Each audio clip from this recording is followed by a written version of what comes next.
Okay, so be honest. Ooh, I gotta do more cardio. How we holding up? Is your Christmas going okay? Were you visited by Satan? Did he mention me? He is my dearest dad, after all, but if you're new here, maybe you didn't know that. Spawn of Satan here, at your service, lover of all things creepy, spooky, haunted, horrific. I think you get the idea. And this is not just any YouTube video, this is a cult meeting, so go on, say hi to all my little children in the comments section. That's right, this is my own bona fide horror cult, and you are more than welcome to join. All you have to do is click subscribe, but by clicking the like button and the notification bell, that ensures that you never miss our next meeting. Today's meeting is special because it is Christmas, which is the fake birth date of Jesus, right? I'm still trying to figure that one out. But we are here today to talk about that after all, because we're talking about Krampus, the Michael Dougherty horror fantasy Christmas comedy that has become a yearly watch for many. There are lots of interview insights and behind the scenes clips that I want to share. We're going to talk about homages to 80s classic Amblin horror, Toni Collette's best press junket moments, and of course how they accomplished all of the wonderful practical effects of this movie. But that's not all. We have a lot to get into today, and so if that all sounds good to you, then grab a drink, grab a snack, sit back, take a break from this holiday, or if you don't need a break and you're just happy to be here, then that's great. I hope you all stick around. Let's start with the man who made this movie because he's definitely a cult favorite. Michael Dougherty is probably best known for his cult classic called Trick or Treat, which I believe has turned true classic in the last few years. It's the anthology whose most iconic character is Sam, the cute little pumpkin-faced freak who basically is the Halloween police, making sure that everyone's being festive. Krampus almost feels like a spiritual sequel to that film, but where did the inspiration for this movie come from? Like I mentioned earlier, Dougherty grew up on Amblin movies like Gremlins and Poltergeist, suburban stories with wild practical effects that have a certain cozy nostalgic atmosphere that's kind of hard to describe. Along with most of us, I'm sure, he found that there was kind of a lack of those type of movies in the modern age. We're all getting old and having kids. Yeah. You know, we're all entering our late 30s and 40s. Right. And so the 80s kids are now growing up. They're the new baby boomers in a sense. And so when I grew up, my dad showed me monster movies from the 50s. So there's that 30-year gap. Yeah. What's old is new again. Now that we're old enough to have kids, I think we're looking for movies that are similar to what we grew up with, that we want to pass on to the next generation, and we very much hope we can be part of that tradition. I think the biggest missing element of today's movies are the in-camera effects, all those wonderful practical effects. That's definitely what gave Gremlins such a magical feeling. Those little critters were completely animatronic and still feel real. There's also the sort of fantasy Christmas magic element of Gremlins where it's like, follow these 3 rules or else. It has that kind of fairy tale mystical feeling, which is what Michael Dougherty was striving for with Krampus, especially because Krampus was done almost entirely practically, but let's not get ahead of ourselves yet. How did the idea of Krampus specifically come about? Well, he considers Christmas to be a dose of mass hysteria. We all frantically buy things that we don't need to spend time with people that we don't like. Also, no one had really touched the mythology of Krampus on a major scale before, so we thought it was about time. Do you sketch that stuff out yourself? Is that all you?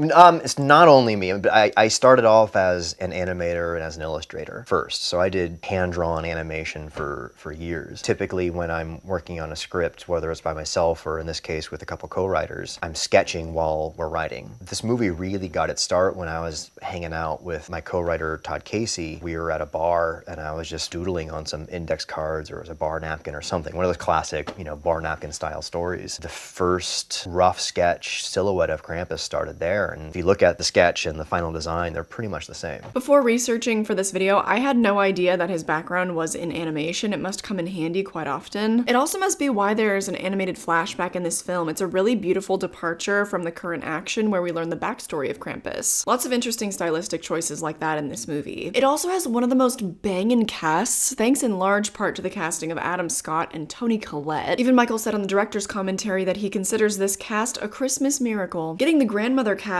was especially difficult. They had 3 people cast before they finally found Krista Stradler. All those other women had to drop out for various reasons. She came on about a week and a half before they actually started shooting, and just their luck, she happened to have grown up with all the stories of Krampus. Apparently everyone signed on really quickly though, and they were all excited to tell the story of Krampus. I never heard of this Krampus dude, and it's a pretty fascinating celebration of this ancient folkloric demonic pagan hooved nightmarish character. I love the Amblin movies from the 80s, like Gremlins and Poltergeist and Goonies, and Mike was really wanting to make something in that vein, something that's very character-driven and naturalistic. And so when the creatures, the horror element, the supernatural element, whatever you want to call it, when that comes in, it's really scary because you're so invested in these characters and these relationships. You know, I'm a huge horror movie fan anyway, and I like the really scary stuff as well. So I was looking for a horror film to do, and then this one came across, and I thought this is even better than a really scary one, because this is scary and funny and joyful and silly and spooky. Like, it had all of these great things to it. Another high roller in this cast is David Koechner, who I know best as Todd Packer in The Office. Long before he was even cast, while they were still doing rewrites of the script, their storyboard artist had drawn him into the storyboards. Legend has it that the storyboard artist was watching Anchorman at the time. Also a bit serendipitous, Stefania Levy Owen is from New Zealand, and they wanted to cast her before they even knew they were going to be shooting in New Zealand. She ended up living only 15 minutes away from the set. All of the children actually were from New Zealand, one of the twin cousins being played by Stefania's sister, Lolo Owen. I don't know how I never really caught on to their resemblance before, but they look so much alike. I don't know how I didn't clock that. The only actual American kid was MJ Anthony, who, again, according to all the film writers, was a total ladies' man. Apparently, he left no stone unturned. He flirted with every single female cast and crew member. Seth Green and Justin Roiland were also the voices of the Gingerbread Men, if you could believe that. I can believe that because I'm pretty sure that both of them are friends with Michael Dougherty, but what I don't understand is why you'd be willing to shell out their rates just for such minimal roles. I'm sure that most people didn't know that their voices were in this movie, right? But you know, they are friends, so maybe they just did it as a favor. Anyway, Conchetta Ferrell is also a huge name in this movie. She was in 2.5 Men for like 12 years or something. She was in Edward Scissorhands. She was in Frankenweenie. Unfortunately, she passed away in 2020 due to complications from cardiac arrest, so rest in peace. Thank you so much for making us laugh. We'll get more into the hell that they went through on this shoot, but first we kind of have to set the stage. Who is this Krampus? You do get a lot of his mythology from this movie. I just want to kind of fill in some of the gaps. I'll be brief because the mythology is not well documented. It's kind of all over the place, but it is potentially thousands of years old. Some sources say that the beliefs in Krampus date all the way back to the 6th century, but most written documentation doesn't start until somewhere between the 12th and 16th centuries. The folklore is most prevalent in Eastern Europe, I think mostly showing up in places like Austria and Germany. Although we had an exchange student from Germany when I was in high school, and we're still very close over a decade later. We still travel together a lot. So I hit her up. I was like, you're German, you know? Have you heard of this Krampus dude? Did you grow up with this? Did your parents grow up with this? And she was like, I'll be honest, I have actually never heard of that. So if I have any international audience members, please comment down below. What is your experience with Krampus? Are you from Eastern Europe? You know, what's your experience? Let me know. But Krampus is basically this half-goat anamorphic horned beast that punishes naughty children. In some of the folklore, he actually assists St. Nicholas, so the pair of them go out together, and while St. Nicholas, Santa Claus, rewards children, Krampus punishes them. Some of the stories are crazy too. It's definitely worth looking into. In some of them, Krampus will beat children with sticks. In some stories, he eats them or drags them to hell. That was after he started to get associated with Christmas, but many people believe that the legend started long before Santa Claus. He was a pagan symbol that the Catholic Church even tried to ban at one point. Hopefully, maybe people here have also seen Black Christmas from 2006. One of the characters outlines a bunch of pagan traditions that people kind of stole for Christmas. A lot of people don't know the pagan roots, and Krampus is most likely a pagan belief. There are theories that Santa was sort of created as an antidote to Krampus and to pagan holidays. In Norse mythology, he was seen as the son of Hel, who was the god of the underworld. So Krampus is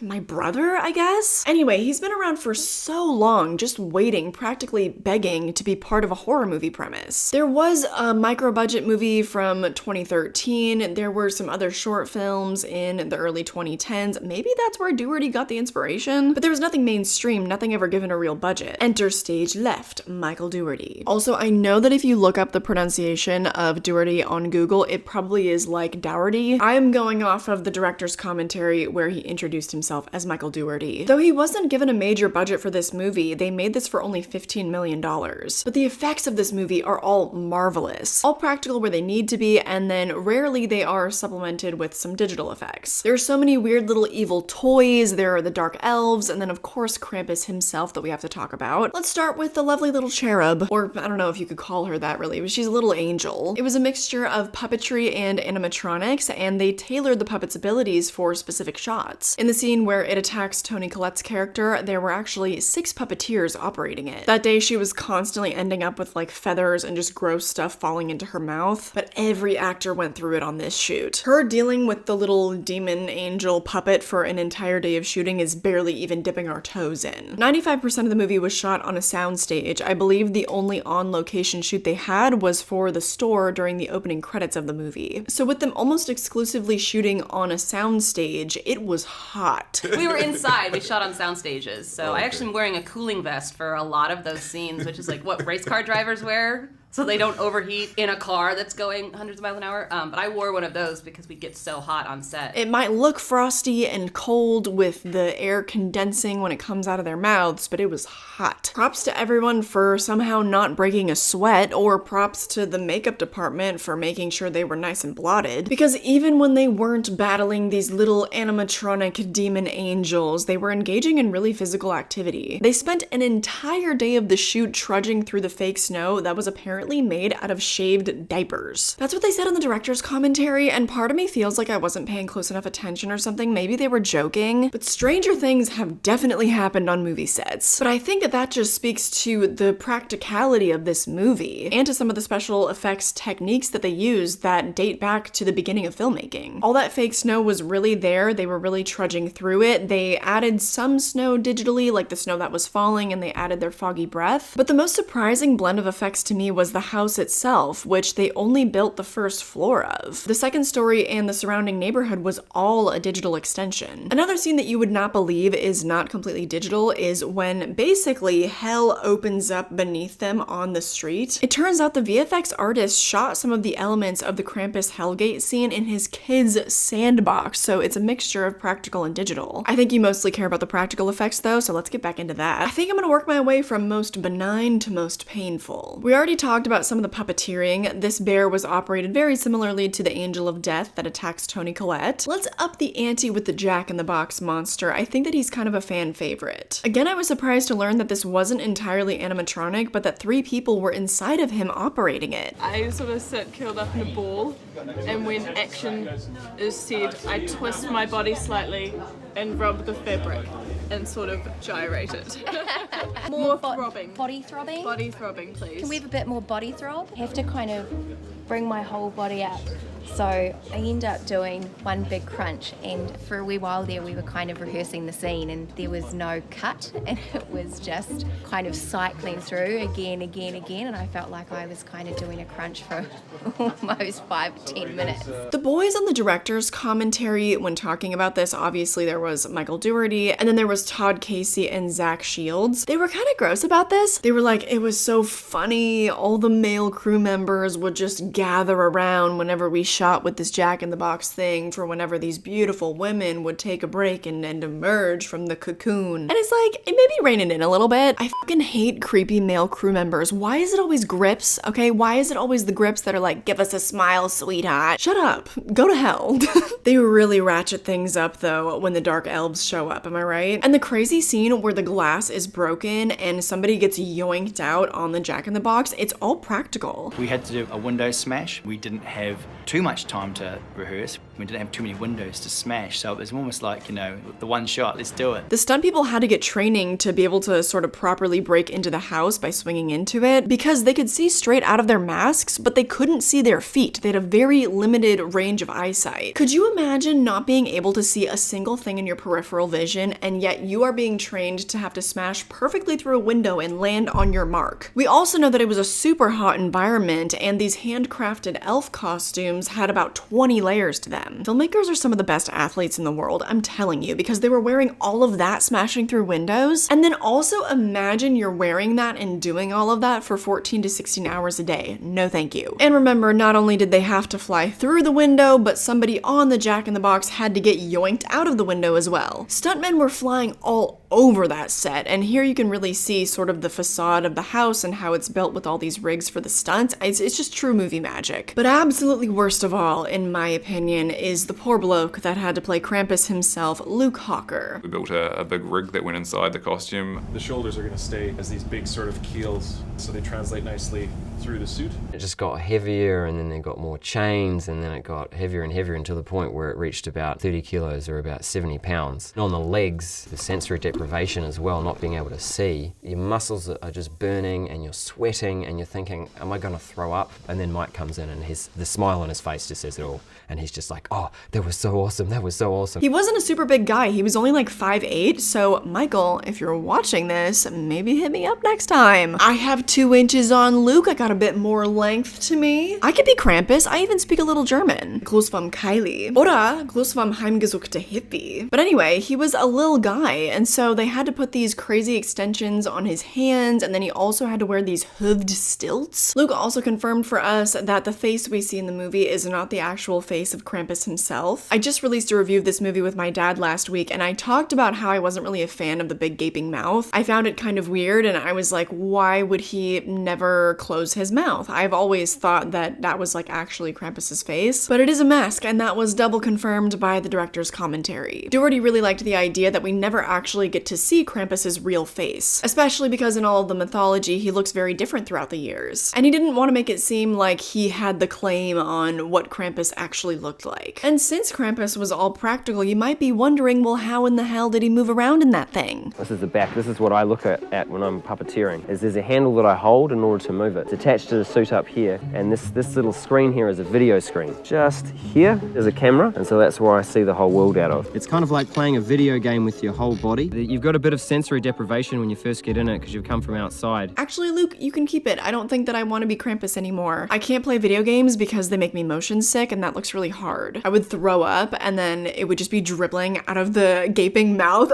Ew! Stop. That's gonna do it for all of the effects and the stunts that I wanted to talk about. I think that Dougherty was definitely successful in bringing back this sort of Amblin magic. Story-wise, there's not that much to get into that hasn't been said. I talked about that already a lot in my Patreon review. But we have to talk about a new classic debate with the ending of this movie, just like we did with American Psycho. What does the ending mean? The writers have apparently sworn on a blood oath that they would never reveal what their true intention with the ending was. Seriously, they used the words blood oath on the director's commentary. But there are 2 popular trains of thought concerning the ending. On the one hand, the family is fine, and Krampus is just going to be keeping a closer eye on them from now on. Or the other thought is that the family is basically now in hell, where it's Christmas every day. I wish that I could come out the other side of this litmus test looking like a very positive person, but I think I'm outing myself as a cynic here. The super bright, kind of overexposed, dreamy feeling of the ending tells me that it's not reality. I'm sorry. That family is chillin' in Krampus's collection like a little trophy. There's an alternate ending you can watch on the Blu-ray where Max sees the bell, but none of his family really catches on, and he seems to be the only one that remembers. And then it ends there. It seemingly ends happily. It was all just a dream, and they're all in the house. I've decided in my own head that that means they were in fact confirmed in Krampus's lair at the end, because otherwise, why would they tack on that at the end? I really have to wonder if it was studio involvement going, dude, you can't really, it was all a dream, that's your ending. Honestly, I think that that is why that ending was tacked on and why they have sworn to like never say what they really think. Well, then on that hand, maybe they really did just want it all to be a dream, and that's just, you know, Krampus is just keeping an eye on them. Oh god, maybe I'm torn. What do you think? Thematically, also, what is this movie trying to do? I think the ending sort of ties into that. In the commentary, Michael talks about how this is an exploration of a sort of leftist, wealthy family who is being visited by their blue-collar, more conservative family, and how in reality, everyone is stupid. Everyone needs to get over themselves, and we need to come together to get out of this mess. He felt like he was working through some of his own stuff because there are more blue-collar members of his family that he doesn't really know how to deal with. And with that, they specifically tried to create characters that no matter what, you would root for. He apparently doesn't subscribe to the idea of creating characters that you feel happy when they die, like you're rooting for them to get killed. He wants his movie deaths to be meaningful, which I think that he more or less accomplishes with this movie. I don't know if it's just because of the actors, and I just really like the actors in this movie, but I don't think that any of the deaths were just a laugh for me. Well, maybe the kid that got sucked up the chimney, that was pretty funny. But he was the first to go, and it was also pretty ambiguous, like you don't see him die, plus there's the little moment with the gingerbread man.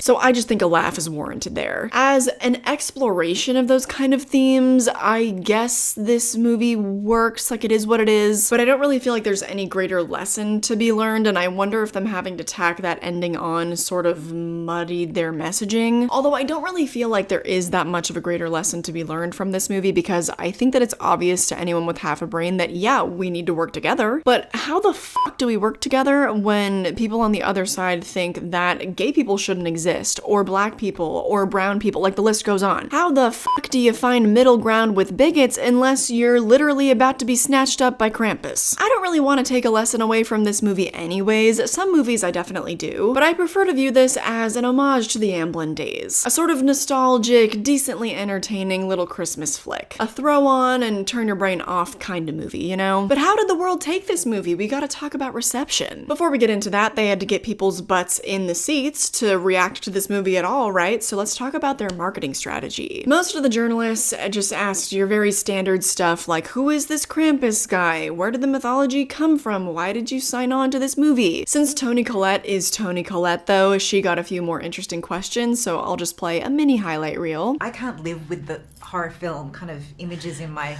head when I'm trying to go to bed at night. We were trudging through that stuff. It was suctioning to our legs. We could barely move for days on end, with debris being blown in our faces and eyes and every orifice, almost every orifice.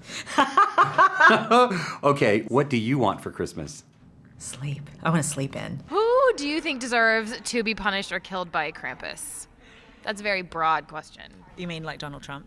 No one should be killed. I found her saying that she can't handle horror imagery as kind of an underrated moment here, because right after this, she would go on to star in Hereditary, one of the most horrific family dramas ever made, probably. But she did also say that she doesn't find horror movies scary if she's in them, so potentially confirmed that Toni Collette did not find Hereditary scary. I feel like the filming of Krampus could have potentially been a little scary sometimes, because Dougherty didn't let the actors see any of the creatures before they were actually on set, because he wanted to get a more genuine reaction from them. But I think that if you see the creatures with all of the puppeteers operating them, it must lose some of that effect. Though Alison Coleman said that she probably wouldn't have been able to scream her head off all day long if there wasn't a physical Jack-in-the-Box monster there for her to react to. But we're getting off track. I think another underrated moment of the marketing is whenever Trick or Treat 2 would be brought up. What's the status of Trick or Treat 2? Working on it. It's been all in on Krampus, but Sam has been lurking around in the corners. The tones of the films are so similar, you know, and not that we want to be building any sort of Marvel-esque universe, but I like the idea that Sam and Krampus probably hang out and have drinks every now and then. I have even said that Krampus is 100% a spiritual sequel to Trick or Treat, but oh my god, how long is Michael Dougherty gonna be like, yep, I'm working on Trick or Treat 2? So we get to see it, right? We get to see it, right? But right after this, he signed on to Godzilla King of Monsters, and then Trick or Treat 2 was tabled yet again, because it was announced all the way back in like 2009. Just a few months ago, though, it was teased yet again that it's in development. I even talked about this on my channel, and it feels for real this time, you guys, but I don't want to jinx it. The sequel to Trick or Treat is in active development with Legendary, Dougherty reconfirmed in late 2023. I'll go so far as to say that we have several drafts of a script. He then went on to give a rough outline of where he and Legendary are in the development of Trick or Treat 2, both acknowledging that the wait has been long while also teasing it may be the final stretch of the journey. So much of it is timing, and as you know, we just got out of a strike, so the next step, fingers crossed, would be looking at budget, of course, schedule, and all the rest. The only thing that annoys me is that I need focus, but Dougherty is out here also teasing Krampus 2. We have an idea for a sequel on that one too. It doesn't necessarily center around a family as much as it might be about a group of strangers who are trapped somewhere. Just give us Trick or Treat 2, we beg. I mean, I want Krampus Krampus 2 also, and it has already been almost a decade since the first Krampus movie, but it's been almost 2 decades since the first Trick or Treat, so let's get a move on. If you want to read the full articles with all the updates in them, they can both be found on the Resource Master post that is always linked down below in the description box. That was a necessary tangent, but back to the reception of the film. It made $61.5 million, so not crazy, but did pretty well. It has a 6.2 on IMDb and a 66% on Rotten Tomatoes. Though the audience score is at a 52%, which I just usually don't expect. Usually you can expect that the audience score will be higher, but it has a 2.9 on Letterboxd, so this is a rare occasion where the critics liked a movie more than the audience members. Along with that, much to my surprise, on the Roger Ebert website, it was given 3 out of 4 stars and a pretty positive review. In the grand scheme of holiday-related films of note, Krampus is neither as creepy as Love the Coopers nor as sadistic as Home Alone, and it feels as if it is maybe 1 or 2 rewrites away from being the alternative classic that it clearly wants to be. It still has its charms, certainly more than one might expect based on Universal's decision to release it without any advanced press screenings, and just enough things going for it to warrant a mild recommendation. Besides, do you think I want to get on the bad side of Krampus by panning his movie? I may be naughty, but I am not stupid. I just love that this critic says that this movie is not as sadistic as Home Alone, because preach! How is Home Alone actually so much more violent than Krampus? Like, make it make sense. But what always interests me more is if I can find YouTube reviews from the era when the movie came out. So of course I looked up the review from Chris Stuckman. It was my lucky day because he happened to be collaborating with the Flick Pick on this one. They're both sort of pillars of the early days of movie reviews on YouTube. It did have some redeeming qualities, but it just kind of became a little bit repetitive. And what this movie is, it's trying to be kind of a horror film and kind of a funny comedy movie.